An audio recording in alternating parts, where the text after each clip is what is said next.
Millions of tourists spend months planning that perfect trip to Italy, but fail to consider the one thing that could cost them thousands of dollars and completely ruin their trip. Italy has some very specific laws that almost seem to target tourists.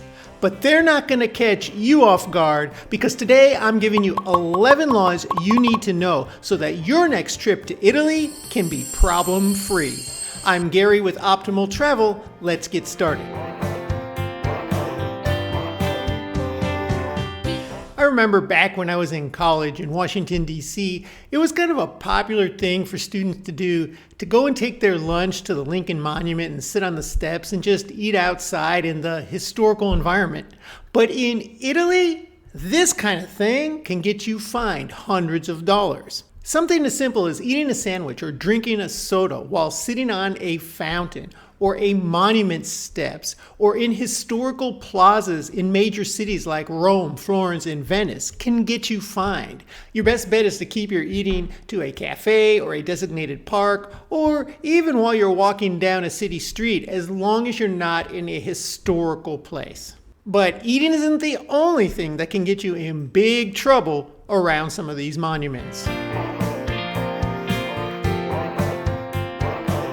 When in Rome, be very careful about what you do around the fountains, especially the Trevi. If you think you're just going to cool off your feet or your hands for a minute, you could be in big trouble. This is considered a major offense, and there are police everywhere in Rome, especially around these famous fountains and historical areas. Why would you put your feet in these fountains when there are so many beautiful beaches and also great thermals everywhere in parts of Italy that you can just go and swim? I would recommend going to those places instead. You'll have lots of fun there.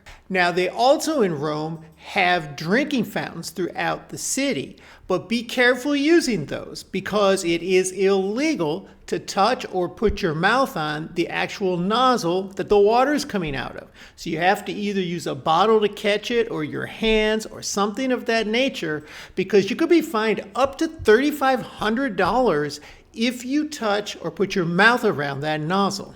If you are lucky, you might also find a drinking fountain that has wine instead of water. I hope you find those, and those get fun. Next, I'm going to get to a law I kind of agree with. But first, if you would take a minute and subscribe to our channel, that way you won't miss our next video. Every time I go to a major city, anywhere in the world, I'm always surprised at the fact that there's somebody there feeding the pigeons. I mean, these are birds that are a nuisance, and they're defecating all over the place. Nobody wants them in these cities, yet people feed them and encourage this. But in Italy, it's actually illegal. These birds are notorious for damaging ancient statues. So if you are in a famous square like Venice's Piazza San Marco or Florence's historical city center, do not feed the pigeons. Don't even drop a crumb of bread. You could be fined and face stiff penalties. In some famous cities around the world, like Paris, for example, it's perfectly normal to attach a lock to a bridge, throw the key in the water as a symbol of love. But in Italy, this is also illegal. Many tourists have tried to do this in Rome's Milvian Bridge or Ponte Vecchio in Florence, and you can be fined up to $50,000. Italy takes this very seriously. They consider it defacing and possibly causing structural damage to the bridge. And if your trip to Italy includes a trip to any of the coastal towns, you're going to want to know about this next law. I've been on vacation to Florida many times. I would go to the beach, walk right from the beach into town to one of the stores, not even thinking about putting on a shirt. In fact, that's what everybody's doing. But in Italy, you've got to think twice, because at a lot of the popular beach destinations, it is actually illegal to walk through the town in your bathing suit or swim trunks without a shirt on. And if you do this, you could face a hefty fine. Fines can be upwards of $500. Now, this is not a law that is enforced everywhere, and in some cases, you'll see people doing it with no issue. But my recommendation is just always cover up as soon as you leave the beach. That way, you don't have to worry about it and you won't get caught off guard. Did you ever imagine in Italy it would be illegal to walk away from the beach in your swimsuit? Let me know in the comments below. Italy does consider it an environmental crime to take away anything natural from the coastline, especially from beaches. A lot of tourists try to take a little souvenir sand back home or little rocks that they found or seashells. You can't do it. If you try it, you could be caught, especially in places like Sardinia, which have some amazing famous beaches. But the airports there know to look for this, and they actively scan bags looking for these things. If you're caught, you could be fined up to 3,000 euros. It's definitely not worth it. They sell these mock-up souvenirs that look like beach sand or that look like seashells, and you can buy those and take those home, no problem. Just don't pick up anything from the coastline. And because beaches in Italy tend to get very crowded and they're very popular in the summertime, you'll see sometimes tourists leaving their umbrella out there or their towel out there trying to save a spot for the next day so that they don't have to get up so early, and when it gets crowded they'll have a good spot by the beach. But this is also actually illegal. Now typically what will happen is those things will get confiscated and you probably won't be able to figure out how to get them back. But the other thing that could happen is if you show up and somebody's been watching that you left this stuff out overnight, you could actually face a fine upwards of 500 euros. Even if you go in the morning and set up a spot with an umbrella and towels and then leave and then come back 4 or 5 hours later, that is also against the law.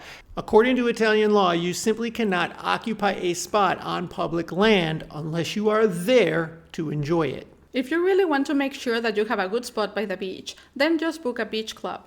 They will guarantee that you have 2 chairs and an umbrella for the day for the fee that they charge. This will make your day enjoyable. And if you think that law is a bit unusual, wait till you hear this next one. One of the more popular coastal areas to visit in Italy is Cinque Terre, and there is a national park there with a lot of hiking trails. And it is illegal to hike or walk those trails without proper footwear. It is actually written into the law. So if you are found on those trails with flip-flops, sandals, or backless shoes, you could face a fine. And if you're going to rent a car in Italy, don't drive with flip-flops because technically you have to be wearing proper footwear. And if you get into an accident, the insurance coverage can deny your claim if you're wearing flip-flops, which means they won't pay out and you'll be fully responsible. Which leads me to this next law.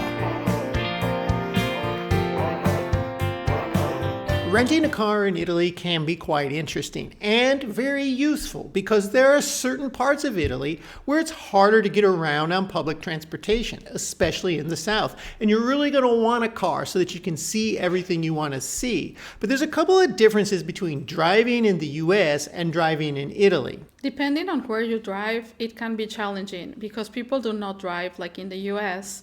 You'll see that when you fly here and rent your car, and you realize how the rules are a bit different. It's still safe and it's still a nice way to travel around, but you just have to be aware that it's different than what we're used to.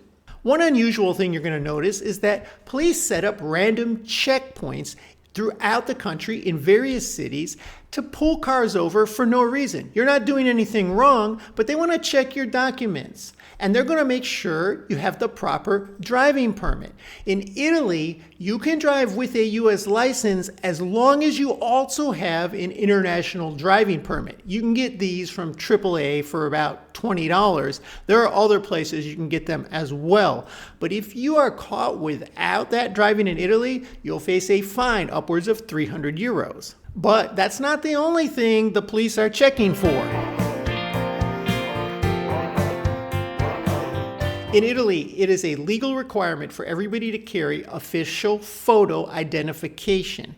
And in Italy, your US driver's license will not suffice. You need your passport. But they do these checkpoints even on city streets where people are just walking by, or at train stations quite commonly. So make sure you always are carrying your passport on your person, because they're going to want to see it. They're going to verify that it's you. That's all they're doing. If you don't have it, you could end up with a bit of an issue. And then this next law is important for anybody thinking they might find a good bargain. But first, if you would take a minute and hit that like button, subscribe to our channel. It helps us grow and we'll continue to bring you travel content. In the US, if you're walking down the streets in New York, for example, and you buy a fake designer bag from some street vendor, it's generally not prosecuted and you'll face no issue with that. In Italy, it is a criminal offense, and the buyer shares that responsibility with the vendor. So if you buy a fake luxury good from an unlicensed dealer on the street somewhere, you could face some serious penalties. All the major cities have all the high-end stores, so if you're buying something from a street vendor, there's probably a good chance it's not legit. So now that you won't have any legal problems on your next trip to Italy, a lot of tourists run into some major headaches because they forget to pack some essential items. I'll tell you what those are right here.